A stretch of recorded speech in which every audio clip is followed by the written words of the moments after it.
শেষ হয়েছে, এই অপরাধে 50,000 জরিমানা আরোপ করা হলো। আর ব্যাখ্যা দেওয়ার জন্য বলা হলো আপনাকে, আগামীকাল আমাদের অফিসে আসবেন 9:30টায়, এসে ব্যাখ্যা দিবেন। এরপরে আমরা আইনগত ব্যবস্থা নেব এই বিষয়ে। এরা কি ব্যবসায়ী নাকি চোখ নষ্টের কারিগর? চলুন দেখবো বিস্তারিত। 2021 সালের জানুয়ারি মাসের 8 তারিখে মেয়াদ শেষ। আজকে 2025 সালের 24শে মার্চ। আলমাসের নামই তো তাহলে কত বছর আগে মেয়াদ শেষ হয়েছে? 8-21। হ্যাঁ। মানে কি কাজ এটার?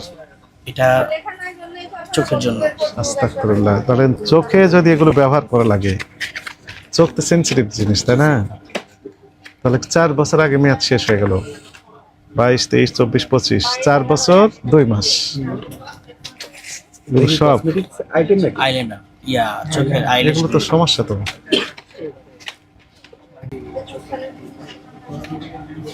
সবগুলো যে মেয়াদ শেষ হয়েছে যে লেখা আছে।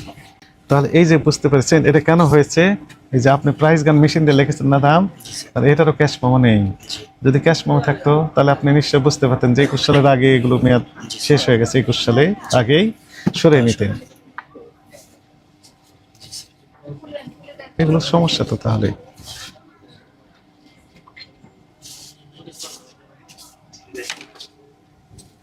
আমাদের এদের কাজ হচ্ছে বের করা, খুঁজে খুঁজে বের করা, এগুলো আমাদের কাজ না, তারপর আমরা করছি।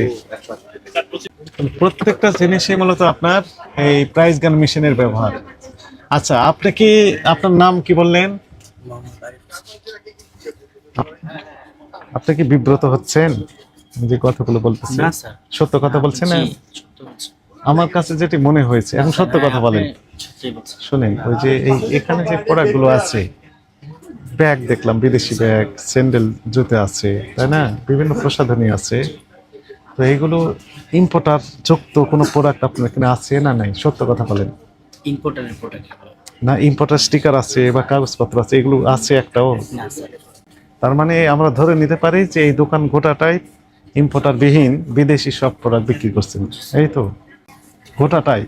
গোটা বলতে না, কিছু আছে ইম্পোর্টারে আছে। হিডেন কাগজপত্র শ্যাম্পু আছে? আছে, হ্যাঁ, আছে। স্টিকার লাগানো ও আছে। দু একটা আছে, দু একটা তাহলে আছে। আর বাকি সবগুলো নিজে নিজেই। তাহলে আপনার লাভের পরিমাণটা বেশি হচ্ছে তুলনামূলক, তাই না? কারণ যেহেতু প্রাইস গান মেশিন আপনার কাছে, আপনার একটা ব্র্যান্ড ভ্যালু আছে, যেটা স্টিকারতে মেরে দেবেন ঠিক সেটাই বিক্রি হবে। মালিকের একটু লাভ বেশি হচ্ছে। আপনাদের বেতন কি বেশি দেয় সেই হিসেবে? সেই হিসেবে দেয় না, যেহেতু এটা আমার দেখার বিষয় না। আমার দেখার বিষয় হচ্ছে ভোক্তাদের স্বার্থ সংরক্ষিত হচ্ছে কিনা। আপনি ওনার কাছে জিজ্ঞেস করছিলেন বিব্রত কিনা, আপনি তো বললেন আপনি বিব্রত কিনা পরিস্থিতি দেখে। না, বলেন তো, কি আপনার কাছে কি মনে হচ্ছে? এগুলো কি ঠিক আছে মনে হচ্ছে না ভুল টুল করে? যেহেতু মুছে গেছে অনেক আগে, তাই না? এটাই মেইন একটা বক্স ছিল, হ্যাঁ। খালি বক্স। তারপর ওইখানেও আমরা অনেক প্রসাধনী পেলাম মেয়াদোত্তীর্ণ। আচ্ছা। তো আর একটা ভুল ইন্টেনশনালি করেছেন, সেটি হচ্ছে বিশ্বের বিভিন্ন দেশের নামি দামি যে ব্র্যান্ডের প্রসাধনী রয়েছে, পারফিউম রয়েছে, বিভিন্ন রকমের, সবগুলো আপনি বিক্রি করছেন। কোনো ইম্পোর্টার নেই, কোনো ডকুমেন্ট নেই, কোনো পেপার নেই।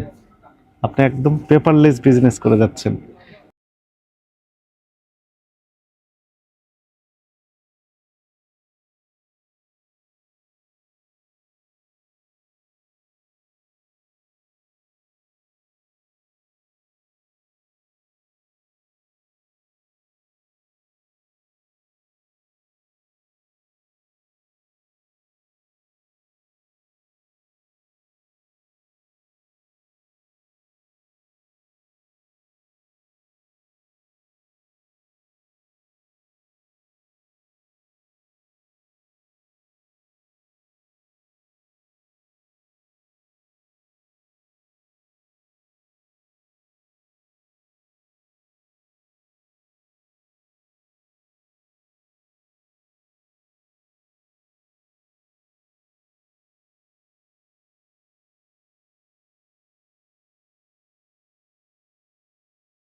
ইউনাইটেড আরব আমিরাত, এগুলো লেখা আছে। এগুলো তো বিক্রি করতে পারবেন না। এই অপরাধ আমি মাফ করতে পারলাম না। একটিতে আমি দণ্ড আরোপ করলাম, সেটি মেয়াদোত্তীর্ণ পাওয়া গেল যে প্রশাসনিক 2021 সালের জানুয়ারি মাসে। আজকে 2025 সালের মার্চের 24 তারিখ, আজকে 4 বছরেরও আগে।